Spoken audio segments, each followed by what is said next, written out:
The vanishing of Flight 370. Just let me know. Oh, just let me know.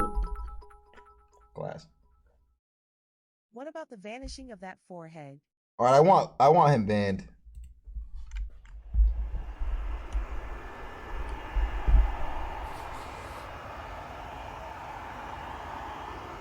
Kuala Lumpur, Malaysia, March 8, 2014. Oh, it's that flight.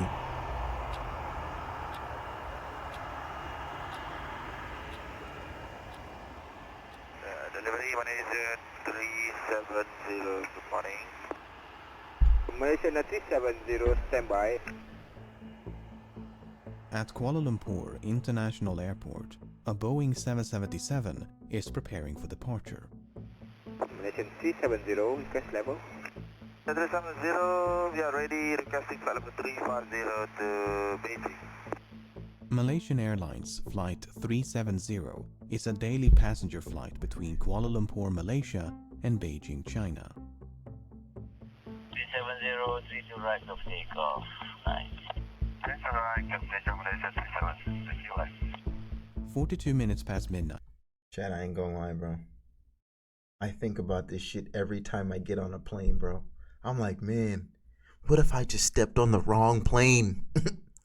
What if this is the one that vanishes, dog? What if I end up being on that one, nigga? Right? They say you're more likely to get into a car crash than a plane crash, but I'm like, I just feel less scared in a car. I feel more in control in a car.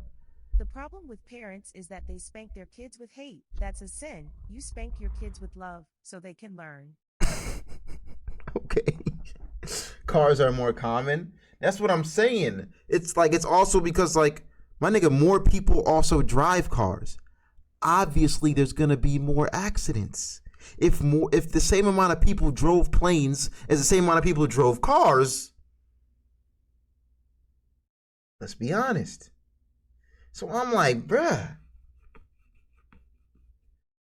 And I just like being in control of the wheel, dude. I like knowing that my life is in my hands. 42 minutes past midnight, Flight 370 is given clearance to depart. On board are Captain Zahari Ahmad Shah, First Officer Farik Abdul Hamid, 10 cabin crew members, and 227 passengers. Number control, Malaysian 370. Malaysian 370, Lumpur radar, good morning, climb flight level 250. Morning, level 250, Malaysian 370. Malaysian 370, climb flight level 350. Climb level 350, Malaysian 370. Less than an hour into the flight, the plane is cruising over the South China Sea at an altitude of 35,000 feet. The night sky is clear and the weather is calm. Flight 370 is then instructed to signal air traffic control in Ho Chi Minh, Vietnam, as it is about to enter Vietnamese airspace. The flight controller in Kuala Lumpur says goodnight, with no sign that anything should be amiss. Malaysian 370, maintaining level 350. Malaysian 370. Malaysian 370, maintaining level 350. Malaysian 370. Malaysian 370, contact Ho Chi Minh 120.9. Good night. Good night, Malaysian 370. 1 minute and 43 seconds later, the aircraft suddenly vanished from radar screens at Kuala Lumpur, Ho Chi Minh, and Bangkok. This form of positional tracking depends on a signal being emitted by one of two transponders aboard a plane, and so its disappearance would suggest both transponders ceased to function, or the system was manually deactivated by someone on board. All subsequent attempts to contact and ascertain the whereabouts of Flight 370 are unsuccessful. The aircraft has seemingly vanished without a trace. After missing its scheduled time of arrival in Beijing some 4 hours later, Flight 370 is officially declared missing. And in the wake of that announcement, the most expensive search effort in aviation history is about to commence.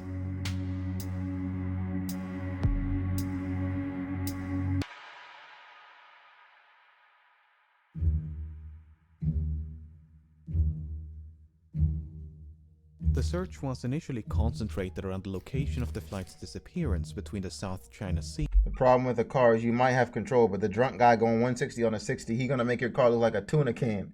Yeah, for sure, but it's the same thing on a plane. You don't know what these pilots are going through. You don't like that boy could be in that cockpit having a terrible ass week, drunk as shit, flying that plane, talking about we'll be alright today. You think pilots aren't people too, nigga?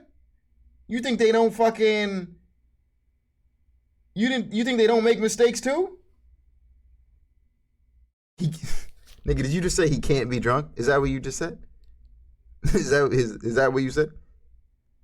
So drunk drivers like what, you supposed to drive drunk too? Are you supposed to drive drunk? Is that the case? Like, oh, you can't be drunk while in a car? Is that what you're saying, nigga? Like there's no workarounds? Like it's like because there's a rule, no one's gonna break it? Is that what you're trying to tell me right now? Come on, dude. Like, this is the world. There are rules, people break them. That's not a theory. That's a fact. No motherfucker checking on a motherfucker on a car. Oh yeah, what about those fucking those people who get DUIs and they have to blow in it, but then they have random people do it for them? Oh man. They're just people be people, and people do stupid things as people, man. It's just life. Search was initially concentrated around the location of the flight's disappearance between the South China Sea.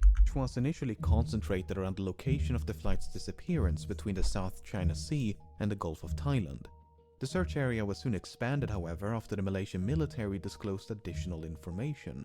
Unlike the radar system employed by air traffic control, long-range military radar does not rely on transponders but use reflectance to track the on me and start facing the plane downwards. That's what I'm saying, dog. position of aerial targets. A review of the data collected by the Malaysian military revealed that moments after contact with Flight 370 was lost, the aircraft had deviated from its scheduled flight path with a subtle turn to the right, followed by a prolonged turn to the left.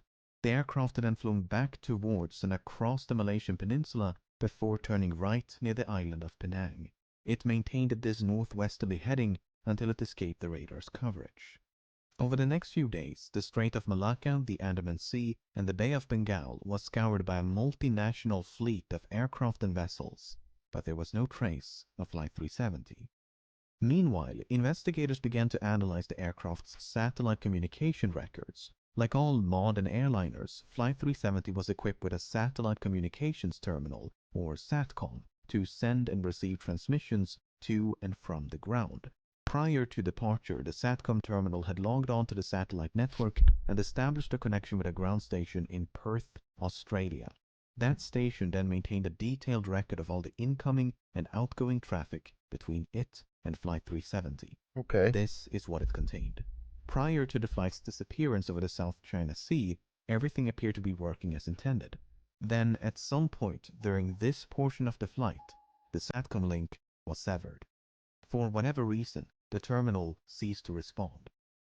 But 3 minutes after the flight vanished over the Andaman Sea, the terminal requested to log back onto the network. Oh. The SATCOM link was successfully re-established and was not disrupted again until nearly 6 hours later, when the flight is presumed to have crashed due to fuel exhaustion.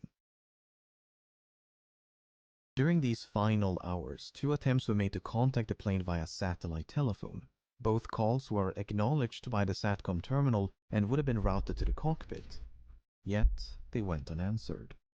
The terminal had also responded to 5 automatic status requests. In short, if the ground station had not heard from the aircraft in over an hour, it would transmit a signal to confirm the terminal was still online. While these transmissions did not contain any information about the flight's position, investigators were able to measure the distance between the satellite and the aircraft at the time of each transmission, based on how long it took those transmissions to be sent and received. This generated 7 rings of possible locations from which 7 of these transmissions are thought to have originated. By taking fuel consumption, speed, and other factors into account, flight path analysis indicated the most probable origin of the final transmission to be somewhere along this arc in the southern Indian Ocean. My nigga, that's a lot of Shifted space. accordingly, and as the region fell within the jurisdiction of Australia, the Australian government took charge of the operation. Over the next few weeks, the search area was progressively refined to account for oceanic drift as well as improved estimations of the flight path. But this part of the southern Indian Ocean is so... See, that was their first mistake, chat, letting the Australian government take over that. These are the same niggas talking about Skibbity Toilet. These are the same niggas talking about Skibbity Toilet. Ducky, we do not care about this boring ass geometry lesson about a fucking plane. Yo, Ducky, I think the plane landed on your forehead. Can you check up there? Just say you a dumbass and walk out the chat. Fuck you, Edie. remote of the flight path. But this part of the southern Indian Ocean is so remote it took 6 days just to get there. A new fleet of aircraft and vessels gradually covered more than 4.5 Look at American president candidate. All right, that's fair. That's fair, my nigga, but... billion square kilometers of ocean, but Flight 370 was nowhere to be found.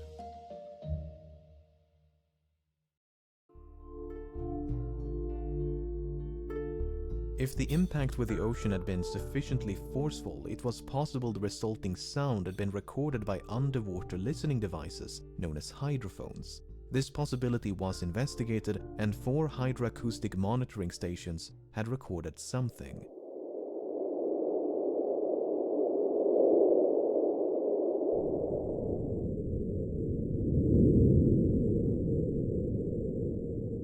While the timing and direction of the sound were reasonably consistent with the final satellite transmission, the estimated origin was not. The sound And I was don't know if that unlikely sounded like to be anything, nothing boss more than man. geological activity.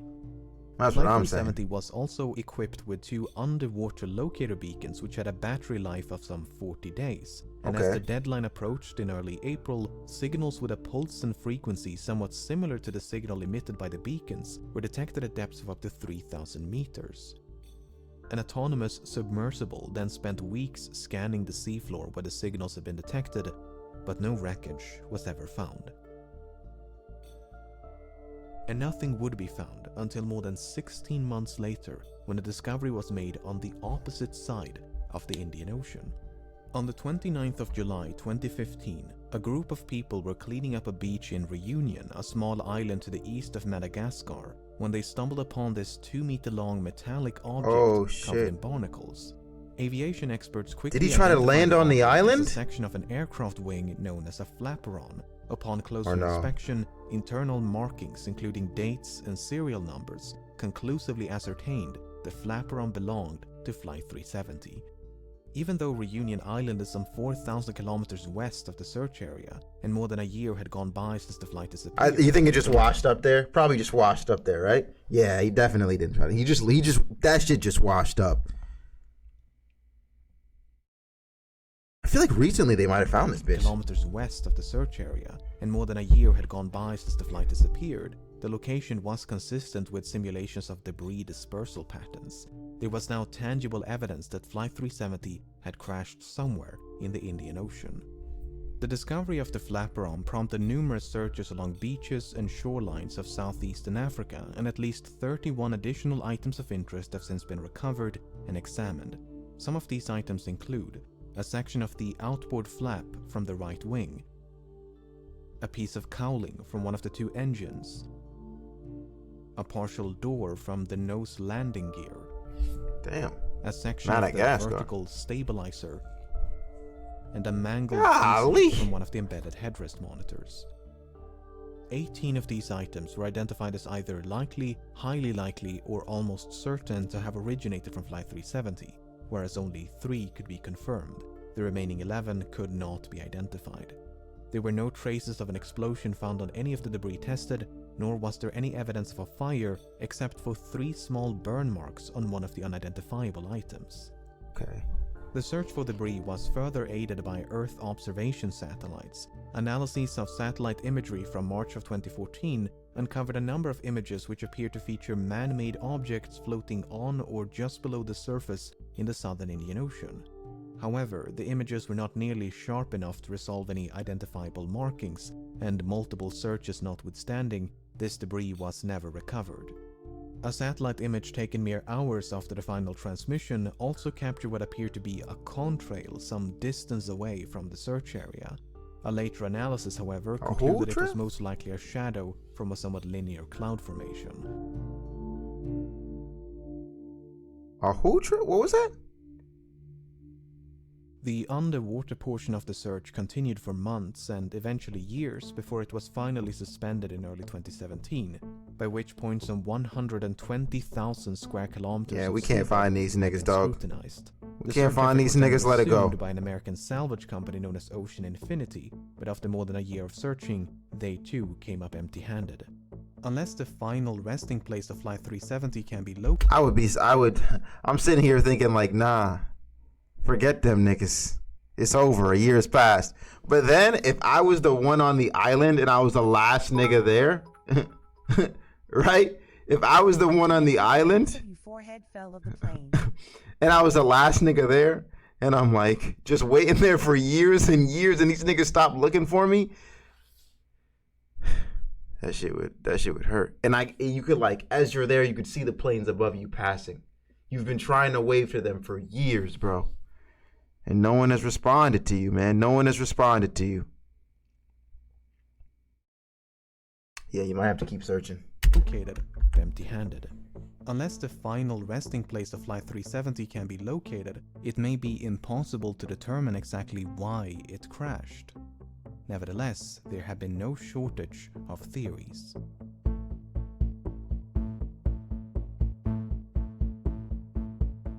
On the day of the disappearance, 2 of the passengers raised suspicion as they had boarded the flight with stolen passports, which immediately prompted concerns of a hijacking. But investigators were unable to link the 2 men to any terrorist organizations and soon determined they had traveled under false identities because they were seeking asylum, not due to any nefarious intent. Similar suspicions were raised when one of the passengers were identified as a flight engineer, who might have possessed the necessary expertise to take control of a Boeing 777. Apart from the 239 persons on board, Flight 370 carried nearly 11 metric tons of cargo.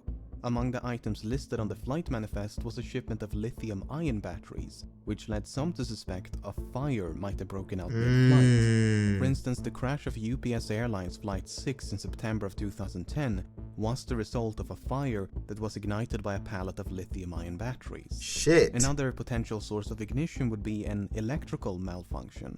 The crash of Swiss Air Flight 111 in September of 1998 is thought to have been caused by a fire within the electrical wiring above the cockpit. The fire damaged and disabled multiple avionic systems, including the transponders and SATCOM. In the case of Flight 370, the sudden loss of communication and subsequent deviation from its scheduled flight path might have been a direct response to a fire. The 2 Trying to pilots land may have somewhere, turned that back makes towards sense. Malaysia to attempt an emergency landing at the nearest suitable airport. But then what would have But happened? no such attempt was ever made. Instead, Flight 370 kept going and remained aloft for another 6 hours. Some have theorized the crew might have been incapacitated by a sudden or gradual loss of cabin pressure. For instance, when Helios Airways Flight 522 failed to pressurize in August of 2005, the pilots quickly fell unconscious. Yet the aircraft continued to fly on autopilot for more than 2 hours until it ran out of fuel. Wow. Airline pilots are of course trained for such an event. In the event of cabin depressurization, an automatic system is designed to deploy oxygen masks to give the pilots enough time to perform an emergency descent to a more breathable altitude. The data recorded by the Malaysian military radar does indeed contain altitude information, but it is highly inconsistent. In fact, the Boeing 777 is incapable of performing the extreme altitude fluctuations recorded. At one point, the aircraft exceeded its maximum operating altitude by more than 15,000 feet, before making a 50,000 feet nosedive in less than a minute. Attempts to recreate these maneuvers on a flight simulator were unsuccessful, and thus the data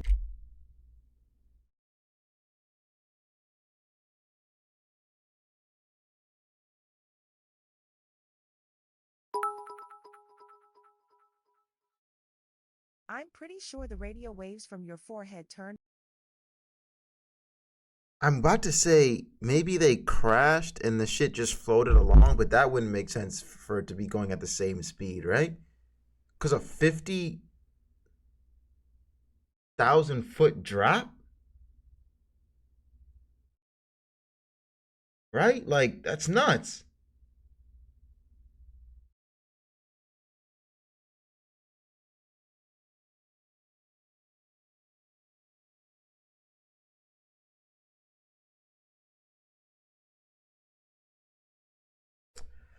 It's not making any sense.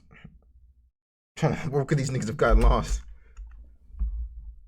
Was deemed inaccurate. These maneuvers on a flight simulator were unsuccessful, and thus the data was deemed inaccurate and unreliable. If Flight 370 did lose cabin pressure at 35,000 feet, and the pilots were incapacitated before descending to a more oxygenated altitude, it might explain why the aircraft remained aloft for as long as it did. Say that again? Rated out 1,000 feet, and the pilots were incapacitated before descending to a more oxygenated altitude. It might explain why the aircraft remained aloft for as long as it did. What is a bit more difficult to explain, them niggas were passed are these out, and it was alterations just in heading. Flight simulations have established the aircraft must have been under manual control during the initial left turn, as the bank angle or inclination of that turn was beyond the limits of the autopilot. Subsequent turns, however, could have been either manual or automatic. But for the autopilot to have made these course corrections, someone with the requisite knowledge must have programmed it to do so. The only other alternative is that the aircraft was in fact under manual control.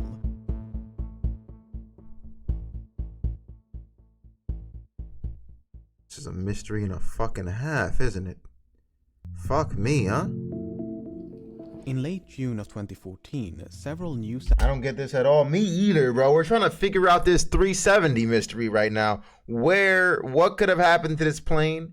How could this plane have gone down? Where could it have gone missing? And the shit's impossible. MH370 pilot, chief suspect.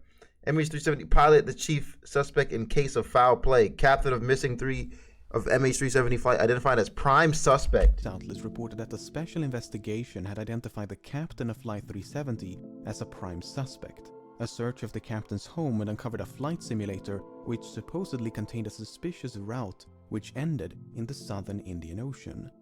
At the time, there was no official acknowledgement that such a route had been recovered, and a lengthy public report issued by the Malaysian government in 2015 made no mention of such a discovery. Then, in 2016, confidential documents pertaining to a forensic examination conducted by the Royal Malaysia Police in May of 2014 was leaked to the media. These documents made it clear that such a route had not only been recovered, but thoroughly examined. Soon thereafter, the Malaysian government confirmed the existence of this simulated flight path, and this is what it looks like. It should come as no surprise that many regard this as damning evidence of premeditation. Hell yeah! According to investigators, it is not quite so evident. Oh! The data recovered consists of 7 coordinates, 2 in Kuala Lumpur, 2 in the Strait of Malacca, 1 in the Bay of Bengal, I don't know what you're saying! and 2 in the southern Indian Ocean. The data was reconstructed from a file that had been automatically generated and saved by the simulation software a month before the incident. However, it's not clear whether the coordinates originate from the same flight session. In other words, it might not be correct to simply trace a continuous line between these 7 coordinates, as they could be from separate sessions. The forensic examination by the Royal Malaysia Police simply concluded no activity captured conclusively indicate any kind of premeditated act pertaining to the incident of MH370. Even so, the similarities between the simulated route and the presumed route of Flight 370 directly influenced the search operation. Australian investigators considered the possibility of someone deliberately extending the range of the flight by gliding the aircraft. Yiddy with the 10 gifted! Let me not miss it. W's in the motherfucking chat. Shout out the motherfucking... That's 920 gifts in total by Yiddy. W's in the chat for Big E, dude. Crazy guy. Of the fuel exhaust, deliberately extending the range of the flight by gliding the aircraft off the fuel exhaust. Similarities between the simulated route and the presumed route of Flight 370 directly influenced the search operation. Australian investigators considered the possibility of someone deliberately extending the range of the flight by gliding the aircraft off the fuel exhaustion. If so, the plane could have traveled an additional 200 kilometers. Alternatively, the range could have been reduced by a controlled ditching prior to fuel exhaustion. While ultimately deemed unlikely, these 2 scenarios did affect the search effort. If the captain steered Flight 370 I'm off fucking course with the confused right intention now, of crashing chat. in a remote part of the southern Indian Ocean, his motive is an even greater mystery. Sahari That's what I'm Ahmad saying. Shah was 53 and married with 3 children. He had more than Why would you even want to 18,000 do hours that? of flight experience and a spotless track record. Investigators found no evidence of financial issues, and his monthly expenses before the disappearance indicated nothing unusual. He had no history of This nigga, he found the One Piece or some shit? That's the only reason why you'd want to go off track with no history or nothing. He probably was like, I found the fucking One Piece over there. I found the freaking One Piece. And there's only one time I could take this chance to go get it. I might as well.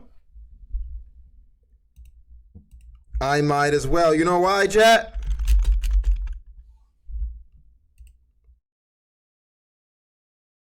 Sengoku, you and the government know what's coming.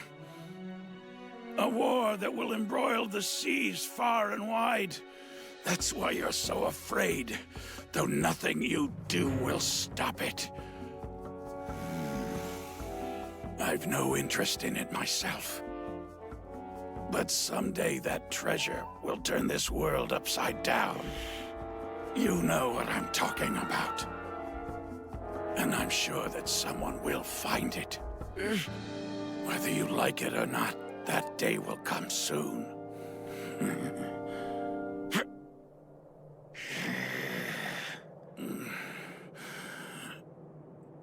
The One Piece! The One Piece is real! Beautiful. Beautiful. Beautiful. mental illness before the disappearance indicated nothing unusual. He had no history of mental illness, nor had he displayed any recent changes in lifestyle or behavior.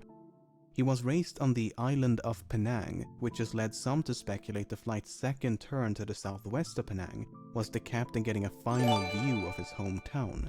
Some believe a Yeety with another 10 gifted! Can we get much higher? hijacking could have been politically motivated, as Sahari was an avid supporter of a democratic opposition leader who was sentenced to 5 years in prison mere hours before Flight 370 took off. Hold on. Hijacking could have been was the captain getting led some to speculate the flight's second turn to the southwest of Penang was the captain getting a final view of his hometown. Some believe a hijacking could have been politically motivated, as Sahari was an avid supporter of a democratic opposition leader who was sentenced to 5 years in prison mere hours before Flight 370 took off. You think? Others point to unconfirmed reports of marital issues, but this is contradicted by the official investigation and disputed by family members. The only real inconsistency noted by the final report is that the captain failed to repeat the assigned radio frequency during the last verbal communication. Malaysian 370, contact Ho Chi Minh 120.9. Good night. Good night, Malaysian 370. It would have been standard procedure to repeat the assigned frequency, as the captain had correctly done a few minutes prior. What are you saying? There is no good night. We're not getting there. Whether this omission is indicative of anything but a mistake is anyone's best guess. By all accounts, Captain Sahari was an affable and well-respected pilot who was passionate about aviation, as evident by the photos and videos he shared on social media. Hi everyone, this is a YouTube video that I made as a community service after learning. The co-pilot was found to be even less conspicuous. Farik Abdul Hamid was only 27, and due to marry a fellow pilot, he had nearly 3,000 hours of flight experience, although only 39 hours in this type of aircraft. Much like Sahari, Farik had no financial, mental, or interpersonal issues of note, nor was there any evidence of conflict between the two of them. Some questioned the plausibility of a pilot-instigated hijacking due to the apparent lack of interference by the other pilot. Well, when Ethiopian Airlines Flight 702 was hijacked by the co-pilot in February of 2014, he did so by merely waiting for the captain to take a bathroom break before locking the cockpit door behind him. That would make sense. The co-pilot sense. was then free to divert the Italy-bound flight to Switzerland to seek asylum. Oh The only shit. noteworthy piece of evidence Genius in work regards right to there. the co-pilot of Flight 370 is his phone. You see, when the confidential documents were leaked, they also confirmed another long-circulated rumor, namely that a cell phone tower had briefly established a connection with an iPhone 5S belonging to the co-pilot as Flight 370 approached the island of Penang. According to investigators, it was not a phone call as has been widely reported by the media, but merely an automatic location signal. Why this information was omitted from public reports, we may never know. So what is one to make of all of this? On the one hand, the simulated flight path seems suspicious. On the other, it is difficult to cast any substantial doubt on either of the two pilots' character. It is equally difficult to deny a hijacking is consistent with the available evidence. Then again, we're missing some quite major and literal pieces of evidence. The final report issued by the Malaysian government in 2018 could not attribute the loss of communication nor diversion of Flight 370 to a malfunction. Instead, it is believed that someone manually manipulated the aircraft. Had to have been a hijacking then, bro. That's my For case. instance, investigators believe SATCOM was manually disabled by a sudden and prolonged It's like we don't, like, I know he had no past stuff, but we just go run over the fact that his flight path was so similar to the one that the plane took.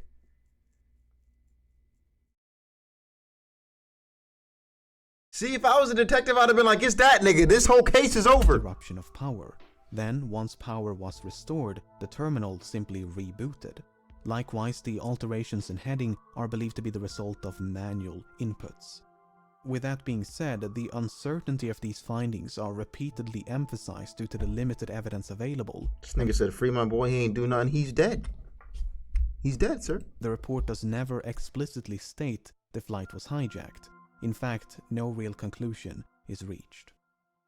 Both the Malaysian and Australian government agree that Flight 370 crashed in the southern Indian Ocean, but that the cause is indeterminable without the wreckage, the location of which has managed to elude some of the foremost aviation experts in the world, as well as an impressive arsenal of cutting-edge technology for more than half a decade.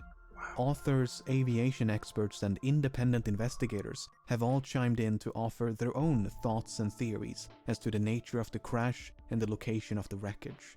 Some believe there was no crash, but that the aircraft was shot down by an American naval base in the middle of the Indian Ocean. Oh. The satellite transmissions were then supposedly forged as part of a massive cover-up. Oh! The aircraft turned right towards India and traveled as far north as Kazakhstan, completely undetected. Debris was then supposedly planted along shorelines of southeastern Africa as part of a massive cover-up. Hold on. Another theory suggests the So these aircraft cover-ups. was remotely hijacked and controlled by someone on the ground. While Boeing and other companies have experimented with technology that would allow for an aircraft to be remotely controlled, no commercial airliner is known to be outfitted with such a system. On the less conspiratorial side, the assumption that Flight 370 flew in a straight line and at a constant speed after turning left towards the southern Indian Ocean might simply be incorrect. Ain't even gonna lie, I already forgot like all of the vid this dude is yapping.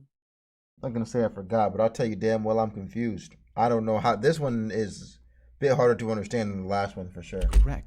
In early 2018, I get your point, a though. French team of independent investigators proposed an alternate flight path, whereby an attempted landing on Christmas Island led to a crash site much further north than the region identified by the official investigation. While a surface search of this area was conducted about a week after the disappearance, the underwater phase never reached this far north.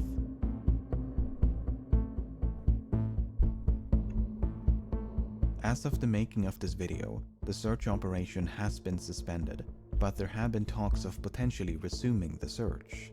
For now, it seems, the vanishing of Flight 370 will remain a mystery.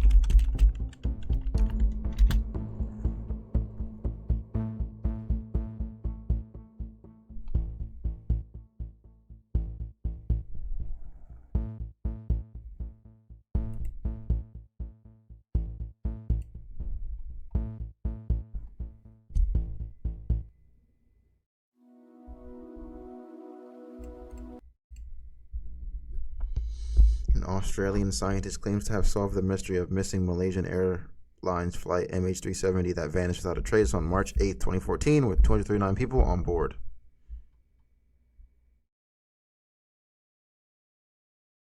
He suggests that the plane is located in a deep 6,000-meter trench in the eastern end of the broken ridge in the southern Indian Ocean.